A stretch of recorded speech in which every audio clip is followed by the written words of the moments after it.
Good morning to all of you. Myself Bhushan sir from west Champaran Bihar. मैं उम्मीद करता हूँ कि आप लोग बिल्कुल अच्छे होंगे, स्वस्थ होंगे, तंदुरुस्त होंगे। मैं आप लोग के बीच आज बौद्ध धर्म पार्ट सेकंड और इस तरह कहिए तो एंशिएंट हिस्ट्री में पार्ट 18 लेकर आया हूँ, जो कि ये बहुत इम्पोर्टेंट है। भारत के हर एक एग्ज़ाम, चाहे छोटा से छोटा बड़ा से बड़ा हो, 4-5 पार्ट में बौद्ध धर्म का वीडियो बनेगा। आपको शुरू से अंत तक बने रहना। यदि बौद्ध धर्म से मुक्ति पाना है तो आप किसी भी चैनल पर जाइए। मेरा पूरा चैलेंज है कि इतना खोल कर और फ्री ऑफ कॉस्ट आपको सेवा नहीं मिलेगा। उसके लिए आपको पैसा देना पड़ेगा, क्योंकि ये ज़माना है बाप बड़ा ना भैया सबसे बड़ा रुपया। तो लेकिन यह जो चैनल है, इस चैनल पे आपको फ्री ऑफ कॉस्ट सेवा दिया जाता है। यही नहीं, एंशिएंट हिस्ट्री ही नहीं, बौद्ध धर्म ही नहीं, जाइए मेरे इस चैनल पर ट्रेवल कीजिए। भारत के हर एक परीक्षा के दृष्टिकोण से मोस्ट इम्पोर्टेंट टॉपिक डिस्कस किया गया है। मॉडर्न हिस्ट्री के बहुत से सारे video, medieval history, ancient history का इसका जो भी पीछे वाला पार्ट है, फिजिक्स, केमिस्ट्री, बायोलॉजी और मैथ का भी वीडियो पड़ा हुआ है। और यहीं पर नहीं, आप मेरे फेसबुक पेज पर सेम नाम से, सेम चैनल के नाम से आप जाइएगा, वहाँ पर भी वीडियो पड़ा हुआ, वहाँ पर भी जाकर देख सकते, कोई दिक्कत नहीं है। तो देखिए, यदि आप मेरे चैनल पर नए हैं तो सबसे पहले मेरे चैनल को सब्सक्राइब करिए, बेल आइकन को प्रेस कर लीजिए, ताकि आज के बाद आपके भी पास नोटिफिकेशन पहुँचे, आप भी समय से मेरे वीडियो का आनंद ले सके, ज्ञान की प्राप्ति कर सके। क्योंकि यहाँ पर जो है, ये समझ लीजिए ज्ञान कुंज है। क्या है? ज्ञान कुंज है। तो ठीक है, तो ज़्यादा देर ना करते हुए मैं अपने सेशन को शुरू करने जा रहा हूँ। हाँ, यदि वीडियो अगर अच्छा लगेगा तो आप इसे लाइक कर सकते हैं और अपने दोस्तों के बीच में शेयर कर सकते हैं। तो ठीक है, देखिए, महात्मा बुद्ध के जो प्रिय 2 शिष्य थे, एक का नाम था आनंद, दूसरा का नाम था उपाली। एक का नाम था आनंद, दूसरा का नाम क्या था? उपाली। आनंद के कहने पर महात्मा बुद्ध ने महिलाओं को इस संघ में प्रवेश दिए। लेकिन जब महात्मा बुद्ध जिस समय प्रवेश दिए, उसी समय कह दिए कि अब धीरे धीरे जो यह धर्म है क्या हो जाएगा, इसका अंत होना शुरू कर दिए। तो प्रवेश दिए तो कहाँ पे दिए? वैशाली में दिए थे। कहाँ पे दिए थे? वैशाली में दिए थे। उसी समय बोल दीजिए, धर्म जो है ये ज़्यादा दिन तक बौद्ध धर्म नहीं चलेगा। बौद्ध धर्म अपनाने वाली जो पहली महिला थी, जिनका नाम था गौतमी। क्या नाम था? इनका नाम था गौतमी। तथा दूसरी महिला जो थी, उनका नाम था अम्रपाली। वो अम्रपाली नहीं, जो फिल्म इंडस्ट्री के हीरोइन अम्रपाली दुबे नहीं, ये केवल अम्रपाली है। ठीक है, याद रखिएगा। ठीक, बौद्ध धर्म को अपनाने वाला जो पहला पुरुष था, उनका नाम था तपसु तथा मलि। ये दोनों आदमी पुरुष में पहले बौद्ध धर्म को अपनाए थे। महिला में जो कि अभी हमने गौतमी और अम्रपाली को बारे में बताया। महात्मा बुद्ध ने कहा कि मेरे उपदेशों को अंधविश्वास में नहीं लेना है। ये नहीं जो हम कहें और उसी पर विश्वास करके आप चलते बने, ऐसे नहीं लेना है। आपको मेरे कहे हुए रास्ते पर चलना है, ऐसे नहीं। पहले मेरे बातों को सुनिए, परखिए, मेरे बात को तर्क में लीजिए, ऐसे अंधविश्वास में नहीं चलना। अंधविश्वास के रूप में मत मानो, बल्कि से तर्क के आधार पर मापना हो, तर्क। ठीक है। बुद्ध के 4 सत्य वचन। पहला सत्य वचन, संसार दुखों से भरा है। क्या था? उन्हें बोले जो पूरे संसार है दुखों से भरा है। दूसरा बात बोले कि सभी दुखों का कोई ना कोई कारण है, कोई ना कोई कारण है। ठीक है, तो कोई भी दुख रहता है तो उसके पीछे कोई ना कारण रहता है, सब कोई जानता है। लेकिन फिर भी दुनिया क्या है? दुखों में पड़ा है। तीसरा उन्होंने बोले जो दुख का सबसे बड़ा कारण उनकी इच्छा है। क्या है? इच्छा है। चौथा बात उन्होंने बोले अगर इच्छा पर नियंत्रण पा लिया जाए तो किसी भी प्रकार के दुख नहीं होगा। ठीक है, किसी भी प्रकार के दुख नहीं होगा, ठीक है, नहीं हो सकता है। तो सबसे बड़ा क्या है? इच्छा है।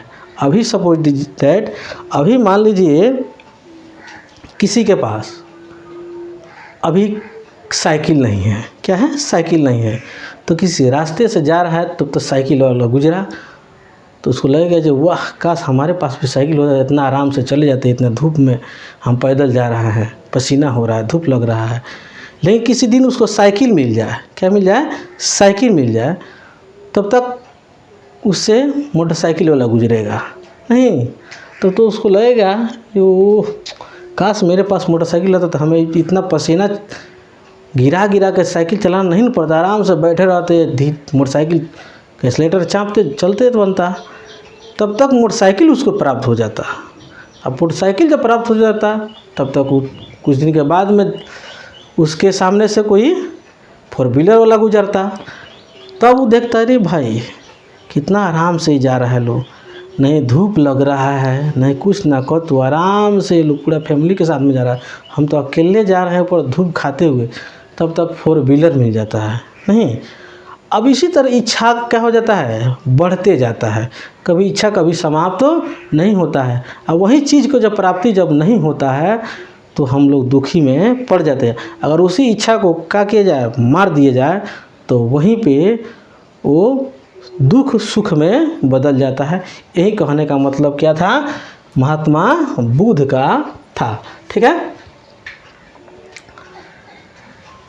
महात्मा बुद्ध ने इच्छा पर नियंत्रण पाने के लिए अष्टांगिक मार्ग, यानी जिसको बोलते हैं मध्य मार्ग बोलिए या बीच का रास्ता बोलिए, ठीक है, दिया।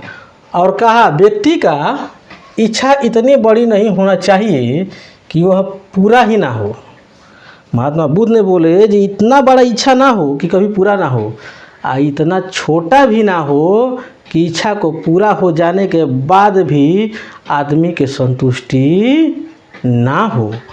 तो इसीलिए मध्यम मार्ग अपनाए हुए थे कौन?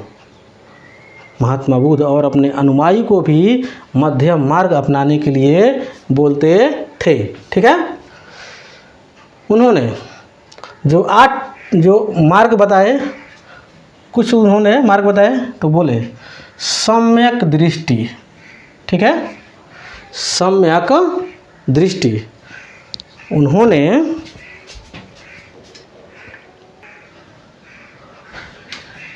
अष्टांगिक मार्ग में उन्होंने बताया कि सम्यक दृष्टि माने सही से देखिए, कोई भी चीज़ देखिए तो देखने का नज़रिया अच्छा हो, नहीं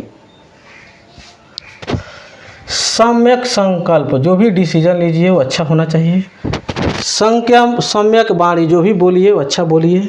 सम्यक कर्मांत, जो भी काम कीजिए वो अच्छा कीजिए, ठीक है, सही कीजिए। सम्यक आजीवक, जो आपके जीवन का शैली हो जीने का अच्छा होना चाहिए, सही होना चाहिए। सम्यक व्यायाम, सही व्यायाम होना चाहिए, प्रतिदिन एक्सरसाइज कीजिए।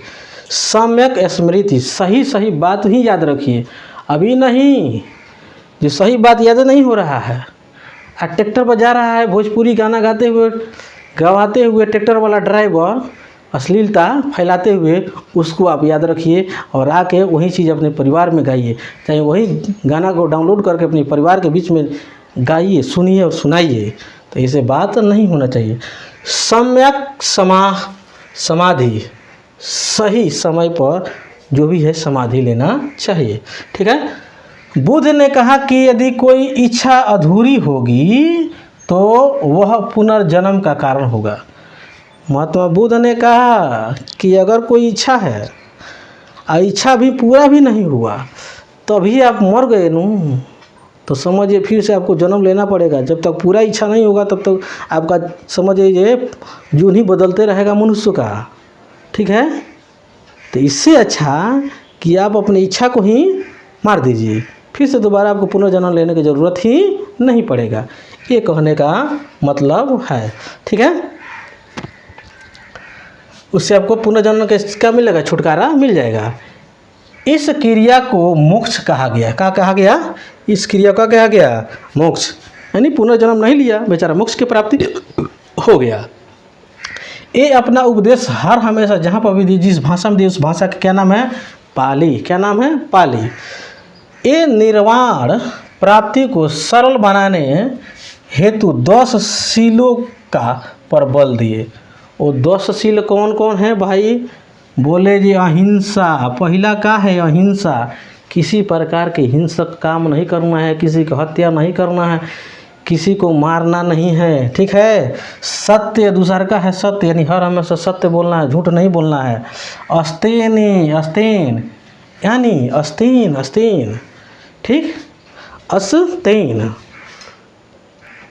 हाँ। तो अस्ते यानी अस्ते का मतलब चोरी ना करना। अभी नहीं कि किसी के सामान कोई रखा हुआ है बेचारा बहुत मेहनत से उपार्जित करके, और आप गए मिनटों काम सेकंडों में करके चले, यानी चोरी करके चले आए। अपरिग्रह, अपरिग्रह किसी प्रकार का धन इकट्ठा नहीं करना है। अगर धन इकट्ठा कीजिएगा तो लोभ के कारण बन जाएगा, ठीक है, इसीलिए धन इकट्ठा नहीं करना है, ठीक है। अगला है मद सेवन। मद सेवन नहीं करना है, यानी किसी प्रकार का नशा वशा नहीं करना है, दारू सिगरेट नहीं पीना है, ठीक है, मद्यपान किसी प्रकार के नहीं करना है, चरस अफीम नहीं पीना है, ड्रग्स वगैरह नहीं लेना है, किसी प्रकार नशा नहीं करना है, ठीक है। असमय भोजन न करना है, समय से भोजन करना चाहिए। ये नहीं जब बना तबे खाना शुरू कर दीजिए, ये खाना का रूटीन होना चाहिए जो कितना बजे हम डेली खाएंगे, ठीक है। सुखद बिस्तर पर न सोना। अगला क्या बोले थे कि सुखद बिस्तर पर न सोना, यानी ऐसे बिस्तर हो ताकि सुखद नहीं हो, यानी कंफर्टेबल नहीं हो। ये महात्मा बुद्ध हर हमेशा एक बेडशीट, एक फर्श पर सोते थे, ठीक है। सुखद बेडशीट जो बेड होता है उस पर काफ़ी आराम से ज़्यादा नींद लगता है। आदमी 1 घंटा की जगह पर 2 घंटा दिन भर सो जाता है नहीं। और कभी कभी ऐसे भी होता है जो ज़्यादा सुखद बेड पर सोने से भी शरीर में दर्द हो जाता है। इसलिए अगर आपको अगर ज़्यादा शरीर में दर्द है, ठीक है, ज़्यादा थकान महसूस कर रहे हैं, तो आराम से किसी चौकी पर आराम से सो जाइए, एक बेडशीट डाल के देखिएगा, उठने के बाद एकदम आप आराम फील कीजिएगा। लेकिन हम लोग तो ऐसे करते नहीं हैं, इसीलिए हम लोग गड़बड़ करते हैं। धन संचय नहीं करना है। क्या करना है? धन संचय नहीं करना, धन को इकट्ठा वगैरह नहीं करना है। स्त्रियों से दूर रहना है। क्या बोले थे जी? स्त्रियों से दूर रहना है। इसीलिए 29 वर्ष की अवस्था में वो घर को छोड़कर चले गए, लेकिन स्त्रियों से दूर नहीं रहना है। तो फिर राहुल जी कहाँ से आए थे बताइए आप कमेंट करके तेज़ी से, ठीक है। उनके बेटे का नाम था ना राहुल, तो फिर वो कहाँ से आए थे? सब कर्म कांड करके तब माना, ऐसे नहीं चलेगा, ठीक है। नृत्य गान आदि से दूर रहना है, यानी ऑर्केस्ट्रा नाच से दूर रहना है, ये बहुत गड़बड़ चीज़ होता है, ठीक है। शेरशाह सूरी वहीं ऑर्केस्ट्रा वाली के चक्कर में चला गया बेचारा। इसके सेना, शेरशाह सूरी के सेना ने मारा बम इसके विरोधी राजा के घर पे, लेकिन घर से टकरा कर वो बम जाकर शेरशाह के सूरी के शरीरे पर गिर गया। और जब बम पड़ गया तो शेरशाह सूरी के समझिए छितड़ी एक एक सेल उधिया गया। तो इसलिए ऑर्केस्ट्रा नाच बहुत ख़राब है, इसलिए ये सब काम नहीं करना पसंद है। तो बहुत ज़्यादा हो रहा है, ठीक है। थोड़ा सा अगर आपको अच्छा लग रहा होगा कंटेंट तो आप इसे लाइक कर सकते हैं, और वीडियो को अभी तक सब्सक्राइब नहीं किए तो सब्सक्राइब कर सकते हैं, और अभी तक अपने दोस्तों के बीच में इस टाइप के वीडियो नहीं भेजे हैं तो अभी भेजिए ना, देखिए कितना मस्त है। अब देखिए बौद्ध धर्म के 3 सिद्धांत जिसको त्रिरत्न बोलते हैं। क्या बोलते हैं? त्रिरत्न बोलते हैं। पहला था बुद्ध, तीसरा था संघ, चौथा था धम्म। क्या नाम था? धम्म। महात्मा बुद्ध का सबसे पहले शिक्षा का संकलन त्रिपिटक में किया गया, ठीक है। बौद्ध धर्म के त्रिपिटक कौन कौन थे? विनय पिटक, जिसको उपाली बुद्ध का जो शिष्य थे वो लिखे थे। सूत पिटक जो आनंद जी लिखे थे, ये रचना किए थे, जो कि ये महात्मा बुद्ध के सबसे प्रिय शिष्य थे। ठीक है। अमिद्धम पिटक, ठीक है, ये 3 पिटक है। ठीक है। त्रिपिटक का अर्थ होता है ज्ञान से भरा हुआ टोकरी। त्रिपिटक का क्या अर्थ होता है? ज्ञान से भरा हुआ टोकरी।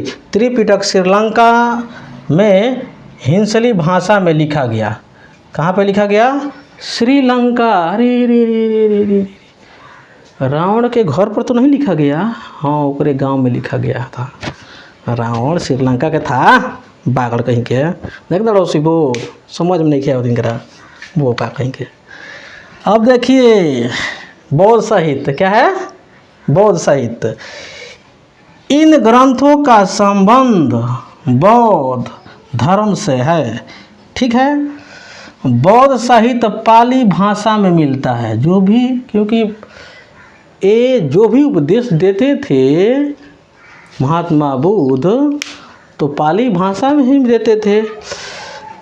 जातक ग्रंथ है, एक ग्रंथ के नाम है जिसका नाम है जातक। उस ग्रंथ में भगवान बुद्ध का जन्म के पहले का 200 कहानी है।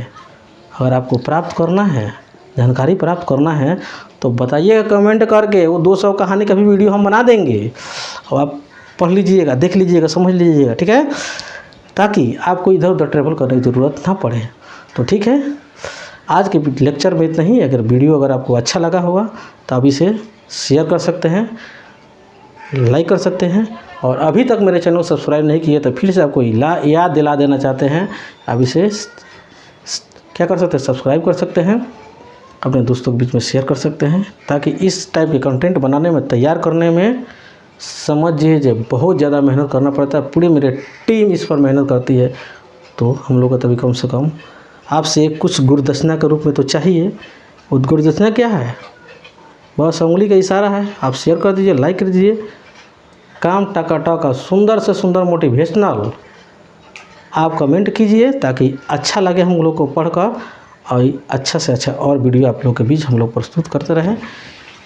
इसके अगले पार्ट हम लोग बहुत जल्द लेकर आपके बीच में आ रहे हैं। तब तक के लिए जय हिंद, जय भारत।